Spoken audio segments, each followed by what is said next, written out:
नमस्कार साथियों, मेरा नाम बजरंग गोयल। आज की जो वीडियो बहुत ही महत्वपूर्ण है कि भी आज की जो वीडियो खास तौर से उन साथियों के लिए बनाई गई है जो साथी यूपीआई से ज़्यादा पेमेंट करते हैं या एक्सेप्ट करते हैं। तो अगर आपको मेरी वीडियो अच्छी लगे तो प्लीज़ आप मेरे चैनल को सब्सक्राइब जरूर करना। तो वीडियो शुरू करते हैं कि भी आजकल क्या है, सभी यूपीआई से जो पेमेंट है वो करते हैं और रिसिप्ट भी करते हैं। लेकिन कई बार क्या होता है, ये जो ट्रांजैक्शन है इतनी ज़्यादा हो जाती है कि पूरे साल के अंदर 40 लाख जो लिमिट है वो भी पार हो जाती है। वैसे तो हम गूगल के अंदर देखेंगे भी जो ये यूपीआई की है कि भाई पर डे आप कितनी कर सकते हैं या एक साल के अंदर कितनी कर सकते हैं, वो कम होती है, इतनी ज़्यादा नहीं होती कि भी आप अकाउंट में सेविंग अकाउंट में लेते रहें। तो अगर आप 40 लाख से ऊपर ले लेते हैं, मान लीजिए कि आपने 50 लाख रुपए से ऊपर ले ली, 50 लाख रुपए ले लेते हैं आप, तो फिर तो 40 लाख रुपए के ऊपर तो आपको जीएसटी नंबर की आवश्यकता है। तो कई बार क्या होता है, आप 1% या 2% कमीशन लेकर भी आप जो पेमेंट है वो कर देते हैं।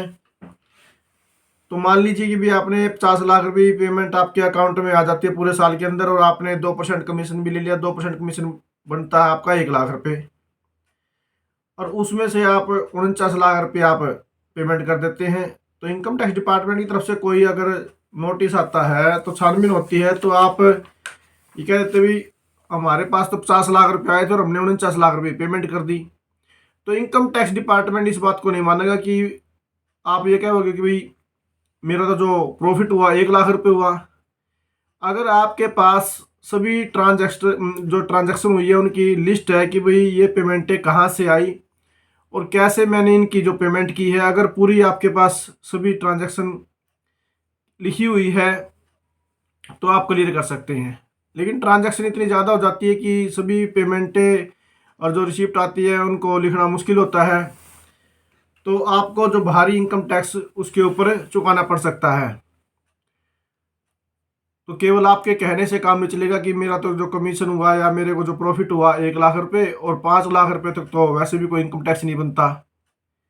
लेकिन इनकम टैक्स नहीं बनता, लेकिन आपको सभी जो ट्रांजैक्शन है वो क्लियर करनी पड़ेगी, नहीं तो आपके ऊपर इनकम टैक्स की जो लाइबिलिटी है स्लैब के हिसाब से जो आपके ऊपर इनकम टैक्स रहेगा वो आपको भरना पड़ेगा। अगर आपको मेरी जानकारी अच्छी लगी तो प्लीज़ आप मेरे चैनल को सब्सक्राइब जरूर करना, लाइक करना, शेयर करना और बेल आइकन पर क्लिक करना, ताकि नई नई जानकारियाँ जीएसटी संबंधित, इनकम टैक्स से संबंधित और नई नई और भी अलग जो जॉब्स है या एजुकेशन है उनसे संबंधित जानकारियाँ मैं समय पर लेकर आता रहता हूँ। तो उनकी सही सी जानकारियों की नोटिफिकेशन आप तक सही समय पर पहुँचती रहे, इसलिए आप बेल आइकन पर जरूर क्लिक करना। धन्यवाद।